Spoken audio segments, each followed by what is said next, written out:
foofu nag d'ailleurs la ñuy joxe raison pas raison complètement mais ñii soupçonné ay deal.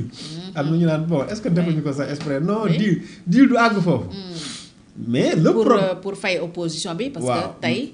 tout tourne là en fait c'est la bipolarisation. mais le piège pas un piège mais le danger pour l'opposition mooy bis bu ñu amee capacité dépasser loolu mën na metti ci ñoom. parce que c'est en dualité dualité yàgg na fi le parti socialiste là bi fi nekkee moom donc ay clan la woon du dul jeex lañ daan tuddee tendance. zone boo dem am na 2 leaders qui se font face kenn du tudd sa morom Ablaye Wade d'ailleurs defoon na fi créé woon na fi situation yu mel noonu. xaw ma fàttaliku nga Fada Thierno Lo. Darou Mousti ak yeneen rivalité yu mel. même récemment sous Macky voilà sous Macky récemment sous Macky Parcelles y avait Mbaye Ndiaye y avait Amadou Ba. on ne savait pas qui est le patron. et ailleurs yooyu yàgg nañ ko entretenir au Sénégal ci biir parti parti socialiste surtout parti démocratique sénégalais l'APR développé nañ rivalité interne. nga xam ni entre les leaders. dafa amoon vrai kii yenn saa yi sax affaire bi day àgg foo xam ni mari d'état mooy gën a metti sax opposition normale parce que leaders yi dañu am rivalité. voilà dañuy jékki-jékki jël ci kii jox si kii. waaye ñu naan oto ba mu joxoon kee moom la jox nangu jox ko kee. waaw nit ñi di wax yooyu. pour mais am problème mu sax responsabilité yi noo koy séddalee. voilà boo defee kii ministre obligé def que le ministre loolu ñu ne da nga teg kii ci kawam. mën na nga ñëw si koñ rek doxaan kii ba koy waaj a takk dem takk kee ki jàkkaarloo kër yow tas nga quartier ba. garaaw dama la ma naroon laaj mais garaaw. non garaaw. non def ma ko de non mosuma kaa def loolu kay ñemewu ma ko nag loolu mooy ñemewu ma ko Fatou xam naa li ma bëgg a laaj. baax na non mosuma kaa def. non loolu ñemewu ma ko. non mais bari naa sama grand yi ko def rek maa leen di nuyu grand yi xam naa sama grand yi def yooyu bëgguma tudd seen tur. loolu de moom am fit la. daxaan ba ñëpp yaakaar ne lay takk nag. nga dem takk ka mu jàkkaarloolu kër. koñ ba dootul neex. kon boobu koñ nag fa nga leen di bàyyee guerre ba départ. koñ bi dootul neexati. koñ boobu dootul neex. politique aussi voilà dafa bari ay genre kii yu mel noonu. gars yi dañu créer ay rivalité. mais on ne sait jamais parce que problème égo la ñoom ñaar problème. kon oui la dernière fois nee nga effectivement lu ñu mën a surmonter la. on ne sait jamais c'est peu probable. waaw c'est peu probable mais dooni irréversible xam nga irréversible moom. c'est péremptoire. irréversible waaw dafa grave. irréversible on ne sait jamais en politique doo wax jamais. on dit jamais en politique. voilà en politique doo wax jamais boo dee jamais. yaa ngi ci heure. parce que am na ñu nekkoon ci animosité bu doy waar. ils ont fini par se mais Sonko Aminata Touré rek. ku la ne woon yow après les législatives en un temps si record dina ci. ñaata yoon la Aminata ong Sonko doo ko gëm ong ci bopp. en quelque sorte. ñaata yoon. du jeex ñaata yoon la Sonko wax musiba. Wade Abdou Diouf. waaw toll na temps d'ailleurs rivalité Diouf Wade c'était terrible ba France dafa obligé intervenir le président Mitterrand.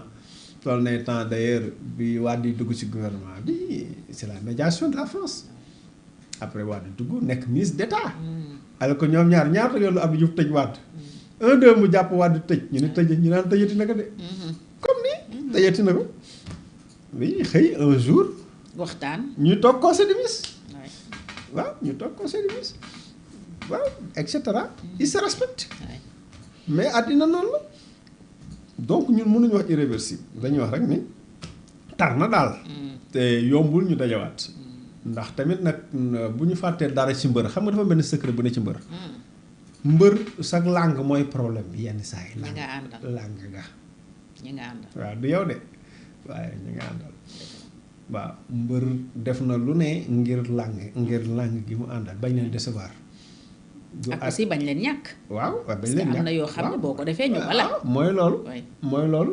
fëgg nga sa dëkk yenn mbër yi. yëpp parce que gars yi ñoo la pousse. yooyu yëpp day am moo tax entourage dafa garaaw. y compris en politique. l'entourage day jouer un rôle extrêmement important. ci loolu parce que ku si nekk aussi da nga am entourage. déjà incarné par bàjjan yi bàjjan Aïda ak bàjjan Aminata bàjjan Mimi waaw ku nekk nga taxaw ku nekk mën nga sa boor ñooñu moom mën nañ seen boor waaw moom c'est la guerre des bàjjen.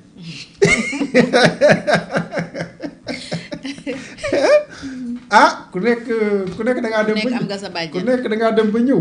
Aminata Mimi mën nañ seen boor de waaw léegi nag ku nekk yaa ngi opéré.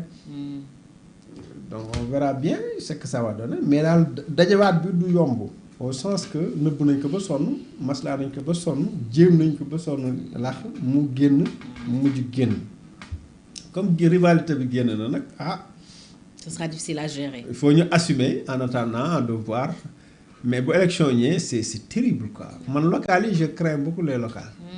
léegi nag mën nañ ko reporter xam nga local Sénégal moom dañoo yeb local. reporter gars yi dañoo yeb local la yeb ba local moom yomb nañ koo dàq moom. waaw dañ ciy topp di dàq ka yu kenn xam élection maire yi or c'est important. si esprit de décentralisation. bien sûr. mënoon nañ ko sax gën a renforcer c'est-à-dire que ñoom waroon a bokk sax ci axe stratégique. yi waroon guider seen politique. ñu décentraliser le pouvoir. ci communes yeeg.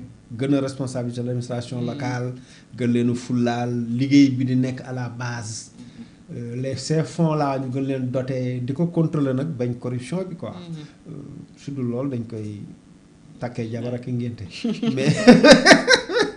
mais mu am ba maire yi dégg la ay contrôle strict et tout waaw maire yi bari naa ci xarit naa leen di nuyu leen ziar mais ñoom si boppam si concept bi leen tënk. bien sûr kon ni ma wax.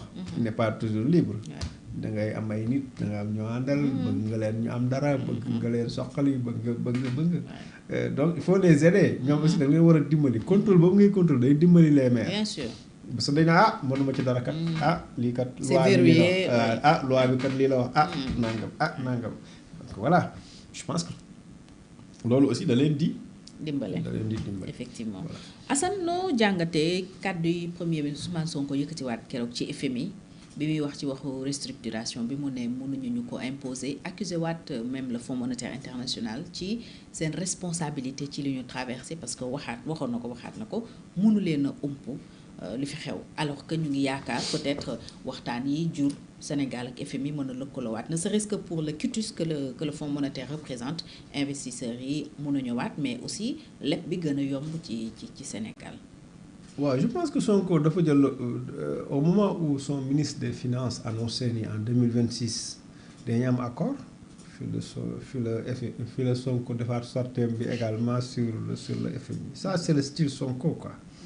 C'est son style en réalité Fatou c'est paradoxal mais ñu ngi discuter loo Sénégalais yi lu ñu xamul maanaam li ñuy wax noonu Sénégalais yi xamuñ ci dara bu ñu nee restructurer la dette noo koy xam qu'est-ce que c'est kenn xamul ce que ça veut dire comme comprendre li mu ko c'est-à-dire ñu ngi discuter loo ci lu ñu xamul non duñ ko def quoi c'est mais soo restructurer la dette c'est quoi. parce que xamul tax moo tontoo noonu parce que en réalité ñu ngi restructurer waaw dette bi ñu ngi koy restructurer parce que yow xam nga dafa am ñaari restructuration c'est comme dévaluation ñooyam boo jëlee dévaluation dafa am ñaari dévaluation mën nga dévaluer officiellement nga ne dévaluer naa comme ni ñu defoon 94 ñu ne dévaluer nañ monnaie bi mais am na dévaluation yoo xam ne dafa imposé wu de fait